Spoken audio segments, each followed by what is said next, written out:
She spoke loud enough to make the chandeliers tremble. "What are you even doing here?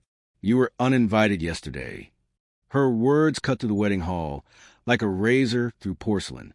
I didn't flinch. I inhaled slowly, feeling the weight of years settle into my chest. "I'm leaving," I said, letting the silence stretch.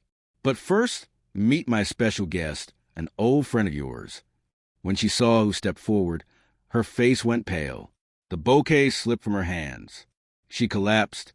But to truly understand, I need to start the moment that broke me and rebuilt me. My father had announced the wedding with a 2-line text. The kind you get for package updates, not life-altering news. "Getting remarried next week. Be mature. Be mature." As if the man who spent a decade drifting in and out of my life, allergic to commitment, could demand maturity now. I didn't reply. I didn't need to. I already knew the woman. Alina. I'd met her a year earlier. She was 24, all bright smiles and soft apologies. She worked at my father's firm as a consultant, though I never saw her consult anything except his ego. At first, I bought it. She asked about my life, my work, my mother. Once, laughing, she called me sister. I trusted her because I was tired of losing people, because I wanted to believe my father had finally chosen someone good. But people like her don't love. They hunt. The change was subtle.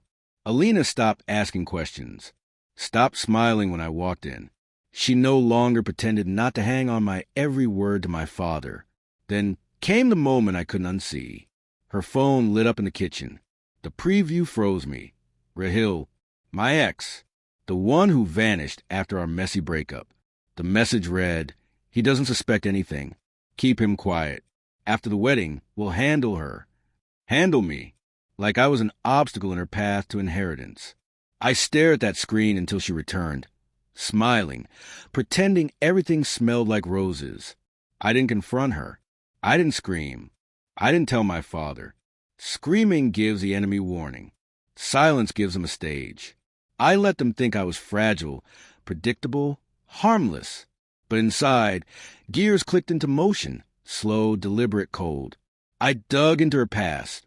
Not the curated version she fed my father, but the real one she buried. What I found wasn't just betrayal. It was a pattern. Men twice her age, money funneled from joint accounts, a restraining order from a prior consultant job. And Rahil wasn't her ex. He was her partner in every sense. I didn't want revenge. I wanted justice walking in on steel-toed boots. Step 1. I contacted the firm's legal team, not as the abandoned daughter, but as a quiet whistleblower. I sent proof of Alina's financial manipulation, her past fraud case, her ties to Rahil, and a clean timeline showing she was a walking red flag wrapped in lace. Step 2. I hired a private investigator to track Rahil. He hadn't changed, still dealing in debt, blackmail, and desperation. Perfect ingredients. Step 3. I invited a very particular guest to the wedding. Not a friend, not family, someone Alina never expected to see again. Step 4. I waited, which brings us back to the hall. Chandeliers glowing, violins trembling, guests whispering behind embroidered fans. When Alina snapped, "You were uninvited yesterday," she thought it would humiliate me. Instead, it cued the finale. "I'm leaving," I said, calm. "But first, meet my special guest." Every head turned as he stepped into the light. Detective Umar, the officer who issued her restraining order years ago, the one she told my father never existed. His voice echoed, "Alina Khan, you're under investigation for ongoing fraud involving multiple victims. We need you to come with us." She staggered, eyes darting to my father, searching for rescue. All she found was confusion, then understanding, then disgust. Her knees buckled. She fainted before anyone touched her. My father looked at me, really looked at me, for the first time in years. No apology, just recognition. Sometimes that's enough. They escorted her out before she woke. The wedding was canceled. Guests left with a story far more memorable than the one they came for. My father tried to explain, justify, rebuild what had crumbled long before Alina. But I wasn't there to fix him.